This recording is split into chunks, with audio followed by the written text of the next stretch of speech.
Na hii ni exclusive showbiz interview ya Mtanashati Media. Niko na mwanadada hapa, anaitwa nani vile? Kwa majina anaitwa Debora. Anaitwa Debora Fernandez Mavambo. Yes, mwanadada Debora.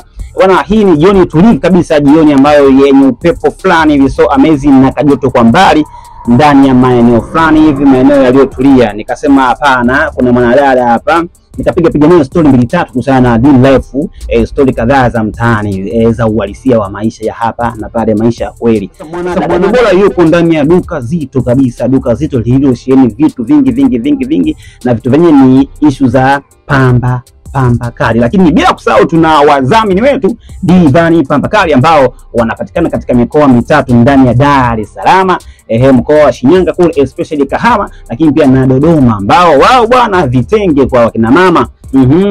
Yes of course, lakini kwa vijana issue za mashati official, lakini na t-shirt mbalimbali utaweza kuzipata kutoka kwao. Unaweza ukawacheki kwa namba za simu zinazopita hapo kwenye runinga yako. Mwanadada, nikasema hapana, ngoja nikusogelea hapa ili tuweze kubonga story mbili tatu.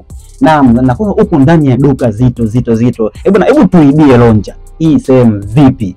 Umeajiriwa au wewe mwenyewe tu ndo kontaa umejiajiri hapa? Mimi mwenyewe ndo kontaa nimejiajiri hapa. Mwanadada Debora anasema yeye mwenyewe ndo kontaa amejiajiri hapa. Itakuwa pengine ana maelekezo yake binafsi. Je, ana maelekezo au ni effort za kwake? Bwana, maelekezo kutoka wapi? Kwa familia au kwa shemeji yetu, au ni wewe mwenyewe tu binafsi, effort zako za hapa na pale ukaweza kupata idea na kuanzisha biashara yako? Maelekezo ni kutoka kwa familia, lakini pia ni pamoja na effort zangu binafsi. Mbona sijasikia maelekezo kutoka kwa mwana baba kibopa nini? Vipi kwenye swala zima la mahusiano ya kimapenzi? Sio mshikaji? Mbona sijikaa unawadanganya watazamaji hapa? Sio mshikaji kweli? No, sio mshikaji. Kwa nini sio mshikaji? Vipi, ushawahi kupigwa tukio lolote? Pengine labda umepigwa tukio, so by the time being, so you don't have anything concerning with the love affairs au? Tukio zito. Ndugu mtazamaji wa Mtanashati Media Showbiz exclusive hapa, bwana amesema shimpigwa tukio zito. Sasa mimi na wewe tunataka tufahamu ni tukio gani na hivi kwa sababu namba tueleze kwa ufupi kidogo hili kwaje ukapigwa tukio zito, kana kwamba hata issue hizi za innovation za biashara unaamua tu kufanya wewe kama wewe na sio maelekezo kutoka kwa mwana kaka au mwana baba. Wewe pigwa tukio gani Debora? Kwa ufupi kabisa, naomba nieleze kwa ufupi kabisa. Ndio. Nilikuwa kwenye mahusiano almost ilikuwa kama miaka 3-4. Lakini sasa kwenye ule mwaka wa 4, so unaelewa pale nishajiamini kwamba mimi ndo mama. Yes. Nakuja kushtukia kumbe tuko wawili bwana. Afu cha kushangaza zaidi kumbe mimi ndo wa pili. Ilikuwa na intensity gani ya kufanya wewe break up hayo mahusiano yako kwa mfano? Actually mimi sipendi kushare. Hapendi kushare jamani, hapendi kushare. Bwana, kwa watazamaji ambao hampendi kushare kama mwanadada hapa Debora Fernandez, hebu pungie kidogo kusema hi. Bwana, Debora hapendi kushare, anataka awe yeye kama yeye. Bwana, sawa. Sasa baada ya kupigwa hilo tukio, yani baada ya kumwambia sasa kwamba wewe sio the main chiki na wewe ni side chiki, kwa hiyo mtu ambaye umemwamini ya kwamba uko naye, wewe ndo mama, wewe ndo malkia wa nguvu, lakini kumbe wewe ni mchepuko. Sasa baada ya kujua, na ulijua vipi? Hebu kwanza tuulize hapa kidogo. Mimi hapa kusema kweli sio mchunguzi sana. Ninapokuwa kwenye mahusiano sio mfuatilizi sana wa simu. Yaani nahisi tu ilipangwa nijue. Sasa ndio ulijua, yaani ulijuaje? Je, umefumania hivi live mazingira umeenda nyumbani ukakuta kuna mwanamke mwenzio au ilikoje kuwaje? No, sikufanya fumanizi, maana kama nilipokuambia mimi sio mpelelezi. Sema nitaenda nitanyata nyumbani yaani yeye mwenyewe menchiki alinicheki kwamba you are the sidekick. Okay. Yaani kwamba mwanamke mwenzio ndo alikutafuta. Akakutafuta akakwambia kwamba mimi ndo mama ya mama, kwa wewe unajisumbua achana na. Sasa kwa nini umekubali kuachia bomba?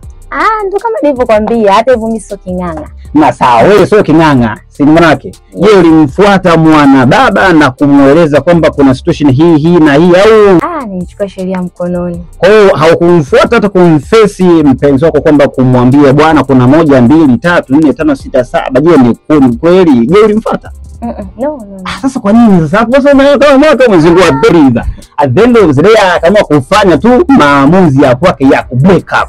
Je, unafikiri ni uamuzi sahihi wewe ufanya haujamuuliza mshikaji ukaamua tu mwenyewe kuchukua maamuzi yako ya ku break up? Ndiyo, kwa upande wangu mimi nahisi ni uamuzi sahihi, maana nilipewa tayari, yani nilipewa ushahidi wa kutosha. Okay. Kwa hiyo ulipewa ushahidi wa kutosha? Ndiyo. Na baada ya kupewa ushahidi wa kutosha, je, mshikaji alijua kama wewe umeshajua au hakujua? Alijua baada ya kuona changes kwangu mimi kwamba hayo tena kama ilivyokuwa, alijua. Na baada ya kujua yeye alichukua uamuzi gani? Baada ya hapo ilibidi aulize nini shida. Na mimi sikusita kumwambia kwamba shida ni kitu hiki na hiki. Sasa baada ya hapo naona unamiliki duka by the influence ya familia nini. Yes, of course wamekwambia kwamba unaweza, na ukiangalia wewe ni mtoto wa kike na ni watoto wa kike wachache sana ambao wana uthubutu wa kujaribu kufanya mambo yao ya maanisha kwamba uthubutu wa kutafuta 200 300 za kwao. Wengi wao siku hizi tunaona wanataka pesa za mseleleko, zile pesa za one call au sio? Sawa. Sasa je, wewe hauna influence ya kupewa mtaji?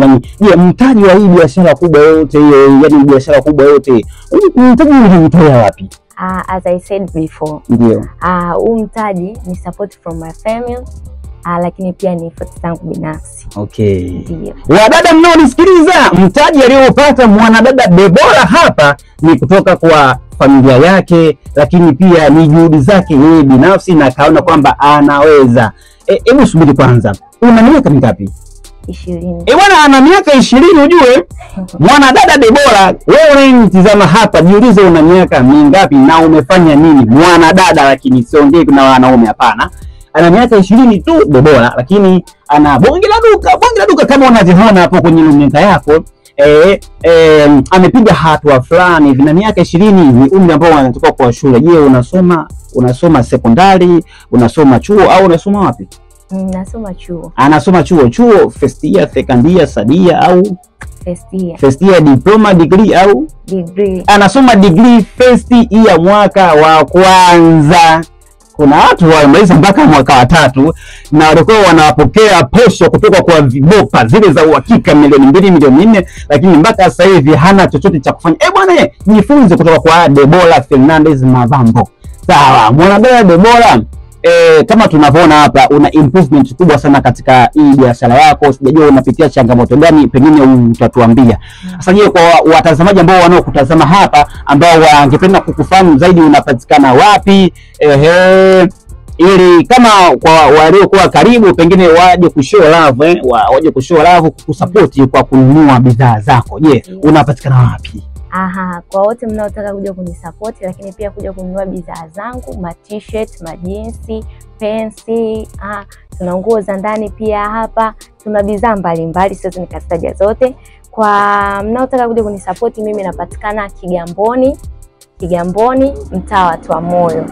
Okay, anapatikana mtaa wa Twamoyo, wilaya ya Kigamboni, ndani ya jiji la Dar es Salaam, au sio? Yes, ndani ya jiji la Dar es Salaam utampata mwanadada wa first year, ana miaka 20 jamani, narudia tena hapo. Ana miaka 20 tu, ana bonge la duka zito kama unavyoona hapo kwenye runinga yako. Mimi sitaki tena, sasa hivi natafuta hela. Kwanza natafuta hela. Jamani, mwanadada Deborah ana miaka 20, anatafuta kwanza hela, hataki mapenzi. Una nini cha kuwaambia watazamaji wetu hapa wa Exclusive Showbiz ya Mtanashati Media wanaotutazama hapa? Je, unataka kuwaambia nini labda kuhusiana na issue zima za kujikwamua kiuchumi, wewe kama ni mtoto wa kike na mwenye umri mdogo? Je, una nini la kuwaambia au la kuwashauri kuhusiana na swala zima la kiuchumi, lakini pia kuhusiana na swala zima la mahusiano ya kimapenzi ambayo sasa hivi ni mtiti? Yes. Ninachotaka kuwashauri mimi na ninachopenda kuwashauri mimi kwa watoto wa kike wenye umri kama wangu, lakini pia na wengine wapo chini ya umri wangu na wengine wapo juu kidogo ya umri wangu, usiogope kusubutu. Jambo lolote lile usiogope kusubutu. Jaribu kufanya usubutu. ndio tunaposubutu ndio mwanzo wa mafanikio yetu. Lakini pia kwa sisi watoto wa kike tusipende sana kuweka utegemezi kwa wanaume na kwa wanawake mahusiano. Hebu naomba urudie tena hapo kwamba kwa sisi watoto wa kike tusipende kuweka utegemezi, au sio? Yaani sisi watoto wa kike tusipende kuweka utegemezi kwa watoto wa kiume. Ndio. Yaani in short ndio hivyo, tusipende kuweka utegemezi, na nafikiri tumeelewana kwa hapo. So kwamba kila kitu baby nataka hichi, baby nataka hichi, so kila kitu atakutimizia. Mwisho wa siku inabidi ujitegemee wewe kama wewe.